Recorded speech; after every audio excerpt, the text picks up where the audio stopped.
Il est adorable. Adorable, mais surtout très bon. Aujourd'hui, on va parler du film Super Mario Bros. Oh non, pitié, pas celui-là. Il faut que je sorte ce film de ma mémoire très vite. Voilà, c'est bon, je peux reprendre. Pour ceux qui n'en avaient pas connaissance, le film Super Mario Bros dont on va parler aujourd'hui n'est pas la première tentative d'amener le plombier moustachu sur grand écran. Si Mario faisait déjà ses premiers pas dans le 7ème art en 1986 dans un film d'animation, sa première apparition sur grand écran, elle, date de 1993. Et comment dire... Oui, se faire frapper les couilles à multiples reprises est plus agréable que de visionner ce truc. Ah et au passage, lui là, c'est Bowser. Oui. Bref, on ne va pas s'attarder plus longtemps sur ce métrage, les images parlent d'elles-mêmes et ça n'est pas le sujet de la vidéo. Les adaptations de jeux vidéo en film, ça a toujours été casse-gueule. Adaptation difficile ou choix artistique maladroit, le résultat est souvent au mieux passable, au pire de l'ordre de la purge. Quand Nintendo s'associe à Illumination, le studio derrière le culte Moi Moche et Méchant, et que l'on voit les premières images de la bande-annonce, l'on oscille entre hype et dubitation, une petite voix nous rappelant le passif douteux en matière d'adaptation vidéoludique en long métrage. Mario mérite bien mieux que la purge de 93 et les adaptations en film de jeux vidéo méritent mieux que ce que l'histoire leur a donné. Vous l'aurez compris, il est temps de voir ce que ça vaut, Super Mario Bros, le film. Le film commence in medias res. Oui, j'ai du vocabulaire, va sur Google si tu ne comprends pas. Bowser, le grand méchant, pour les quelques ignares du fond, débarque pour s'emparer de la super étoile, qui le rendrait tout simplement inarrêtable. Et là, on est en droit de se poser une question. À quoi bon devenir surpuissant quand tes adversaires sont des pingouins et des champignons ? Bonjour. Je détruis ton vagin. Surtout que, pour un pouvoir surpuissant, il n'a pas suffi de grand chose pour l'obtenir. Faut dire que les protecteurs de cet immense pouvoir sont vraiment nuls à chier. Nul à chier. Bonjour. Dans tout ça, ce qu'on remarque, c'est la classe intersidérale de Bowser dans ce film. C'est de mon point de vue le Bowser le plus réussi, tout simplement parfait. Les équipes ont vraiment assuré sur les designs des personnages et leur transposition en film. La suite du film le confirmera pour les autres personnages. Après cette introduction efficace, on se retrouve avec les deux plombiers les plus célèbres du monde en train de fêter la diffusion de leur publicité à la télé. Et après une petite ref au début de Mario dans l'histoire du jeu vidéo et une petite embrouille au pub, nos deux héros ont la joie de pouvoir faire leur première intervention de plomberie. Après avoir tout détruit dans la pièce et débouché le cul d'un chien, Je vais t'enculer. Je vais t'enculer et tu jouiras. les deux frères rentrent chez leur famille, et autant dire que c'est pas là qu'ils vont trouver du soutien après leur première intervention catastrophique. Ah, des champignons! Tout le monde aime les champignons. Merci de ton soutien. Bref, Mario va bouder, et ce qu'on remarque, c'est que le mec est en chaussures dans sa chambre. Non mais qui fait ça?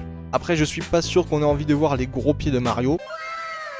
Les deux frangins voient alors aux infos que Brooklyn est en proie à une perturbation de son système de canalisation causant des sorties d'eau incontrôlées, un peu comme l'incontinence de ton papy. Mario et Luigi voient en cet incident un moyen de faire leurs preuves et décident de se rendre dans les égouts pour régler tout ça. Sauf que les choses ne vont pas se passer comme prévu et les deux plombiers vont se faire aspirer et voyager alors dans une sorte de vortex. Pendant le voyage, les deux vont se séparer, atterrissant chacun à un endroit différent d'un autre monde. Mario se retrouve alors au royaume champignon et va faire la connaissance de Todd, un champignon cannibale puisqu'il semble avoir bien trop forcé sur les champignons et autres substances. Ravi de te rencontrer, je m'appelle Todd. Le royaume champignon. Vraiment calme-toi mec hein. Todd d'ailleurs qui est aussi le meilleur chanteur du monde, rappelez-vous. Pendant ce temps-là, Luigi ne va pas avoir la même chance puisqu'il a atterri dans le Pays Noir, un endroit très peu accueillant gouverné par Bowser. Il va d'ailleurs très vite s'y faire capturer par plein de mini Jason Voorhees. On retrouve alors vite Mario, qui ne semble pas trop bouleversé pour quelqu'un qui vient de perdre son frère et, accessoirement, hypothétiquement, de basculer dans un autre monde. Il va quand même avoir la chance de découvrir le système économique très bancal du royaume champignon. D'accord, donc pour gagner de l'argent chez les Todd, il faut farmer un bloc. Alors, on ne va pas s'étendre sur tous les problèmes que ça soulève, et qui sait, ce sera peut-être le sujet d'une future vidéo hors série. En attendant, Mario va se rendre au château pour y rencontrer la princesse Peach. Celle-ci veut aller trouver les Kong, pour leur demander de l'aide contre la menace que représente Bowser.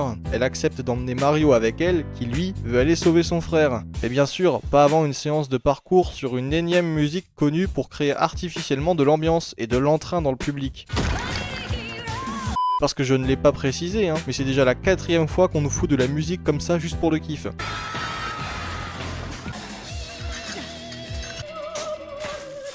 Et on est à 30 minutes de film. De leur côté, les méchants aussi s'ambiancent sur de la musique. Parce que le métal, c'est de la musique de méchants. C'est là qu'on va découvrir que Bowser, en plus d'avoir bon goût musical, est en fait un gros nounours en manque d'amour. Mais ça me fait l'aimer encore plus. Sa frange en forme de petit cœur, sa chatte. Mario et Peach, eux, sont déjà en chemin, mais il fallait bien sûr que Todd s'invite au voyage. C'est parti pour l'aventure. En avant les copains. Vraiment, que quelqu'un le baïonne, s'il vous plaît. Ta gueule! Salut Mario. On est meilleurs potes. Vous êtes sous ma protection. Alors, on va mettre cette affirmation de côté, et on va maintenant retourner du côté de Bowser, qui en plus d'être un fan de musique, est aussi un grand interprète. Peut-être pas au même niveau que Todd, je le consens, mais tout de même. T'es trop cool. Peach! Peach! Ah, celle-là, avant que ça devienne un mème, ça a surpris positivement tout le monde. Faut bien avouer que c'est une idée géniale, et qu'en plus d'être assez hilarant, l'amour de Bowser pour Peach le rend attachant. Et la version française de la chanson est vraiment géniale, pour moi du même niveau que la version originale. D'ailleurs, dans la version originale, je peux pas m'empêcher d'entendre un truc. Peaches, peaches, peaches, peaches, peaches. Luigi va alors être amené à Bowser par les mini Jason. Et après la pire des tortures, Luigi va balancer son frère et être fait prisonnier. Et autant dire que l'ambiance est vraiment pas ouf, surtout avec elle. Le temps, comme l'espoir, est une illusion. Mais souvenez-vous bien de ça, il y a toujours pire. Ça veut dire imposer la force vers l'ovanium. Mario, Peach et Todd arrivent enfin chez les Kong et vont être amenés devant leur chef par le danger public numéro 1 du royaume Kong. Bien sûr, sur fond de musique connue, absolument pas utilisée de manière abusive dans le film. Cranky Kong, le chef des Kong, n'acceptera de les aider uniquement si Mario bat son fils en combat d'arène. Et bien sûr, Mario relève le défi. La première chose qu'on remarque, c'est... comment dire... la simplicité de Donkey Kong. Complètement con! T'es con. Et après la référence la moins subtile de tout le film, Surtout toi, Diddy Kong! Pardon. Donkey Kong va pouvoir éclater la gueule de Mario. Et après s'être fait démonter comme papy et mamie ne pourraient plus le faire, Mario finit par battre Donkey Kong grâce à la puissance du Fury. Oui.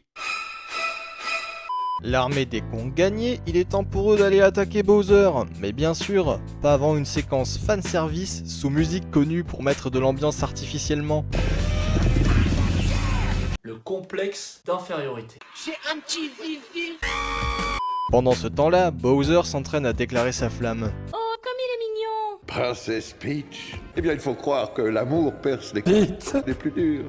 Il est alors mis au courant de l'arrivée des Kong vers son royaume et envoie ses troupes pour les arrêter. À partir de là, le film se transforme en Mad Max Fury Road dans l'univers de Mario. Et toute cette course-poursuite va se finir quand le coupable va s'énerver. Vous ne passerez pas! Soyez témoins!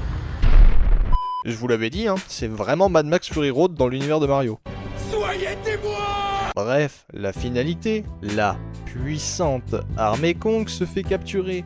Donkey Kong et Mario, après avoir chuté dans la mer, se font gober par le premier prédateur qui passait par là. Et enfin, Peach et Todd sont contraints de fuir au royaume champignon et de prévenir la population Todd du danger imminent. J'ai dit que vous étiez sous ma protection. Alors vraiment, tu vas redescendre parce que pour l'instant, c'est l'inverse qui s'est produit, d'accord ?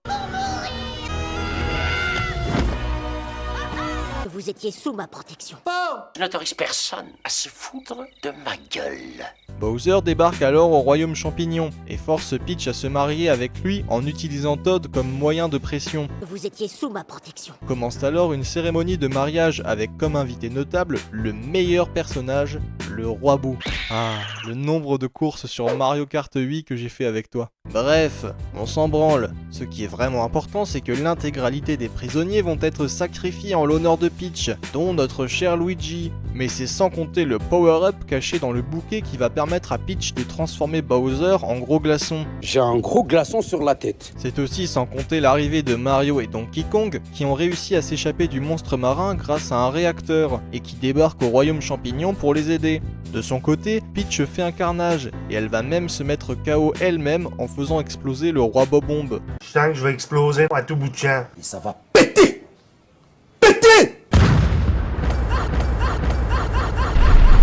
Alors que Luigi manque de mourir sacrifié, Donkey Kong et Mario débarquent pour sauver les prisonniers. Et surtout, Luigi, qui manque de nous faire une Gollum. Mario, t'as l'air d'un ours. Pourquoi t'es déguisé? Malheureusement, Bowser parvient à se libérer et ordonne le lancement d'un Bilball géant pour raser le royaume champignon. Mais heureusement, Mario réussit à provoquer le Bilball et à le faire dévier du royaume champignon.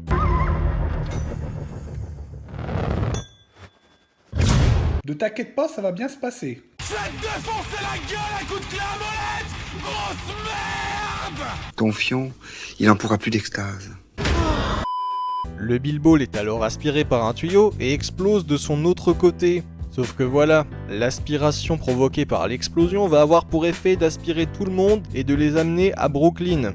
Et là, Bowser, bien énervé, va démonter un à un Mario et ses amis. La seule solution pour gagner, c'est que Mario utilise l'étoile pour devenir surpuissant. Et grâce à l'aide de Luigi, tous deux vont réussir à passer en mode Super Saiyan, devenant imbattables. Ils vont alors défoncer tous les sbires de Bowser dans un plan vachement classe, et enchaîner Bowser comme ça n'est pas permis.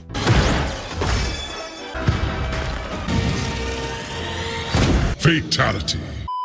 C'est alors que nos héros et les habitants de Brooklyn, étrangement peu étonnés de voir une tortue géante se faire battre par des plombiers Super Saiyan, peuvent alors célébrer la victoire. Fin du film. Et non, il reste encore la petite scène post-crédit cliffhanger qui vient caresser le fan dans le sens du poil. Voilà, maintenant c'est fini. Alors, que penser de Super Mario Bros le film ?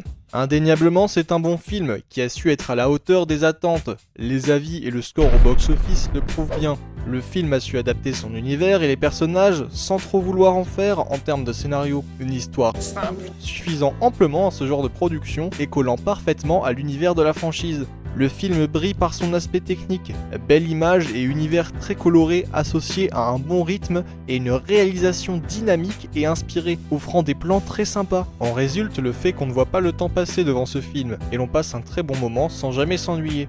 Un autre point très appréciable du film que je n'ai pas encore mentionné, ce sont ses musiques. Elles sont ici des versions orchestrales et réinterprétées des musiques des jeux vidéo. Et c'est franchement une très bonne idée, surtout que le résultat est très convaincant et c'est un vrai plaisir auditif. Personnellement, ma préférée c'est celle de la Super Étoile. Enfin bon, le film se traîne quand même quelques défauts, comme son abusive utilisation de musique connue qui à titre personnel m'ont vraiment sorti du film, tant elle semble être placée là pour être placée. Mario le film est un bon film, ça n'est pas un chef-d'œuvre et le film est complètement surnoté. Il doit son surnotage au simple fait qu'il joue sur la nostalgie et caresse allègrement les couilles de ses fans avec une orgie de références. Ne vous y méprenez pas cependant, je l'ai déjà dit, c'est un bon film, mais ça s'arrête là. Et franchement, c'est déjà une très belle réussite pour la franchise et les adaptations de jeux vidéo en film en général. Je vous le conseille, il vous plaira. Sur ce, je vous laisse, j'ai une leçon de piano à prendre.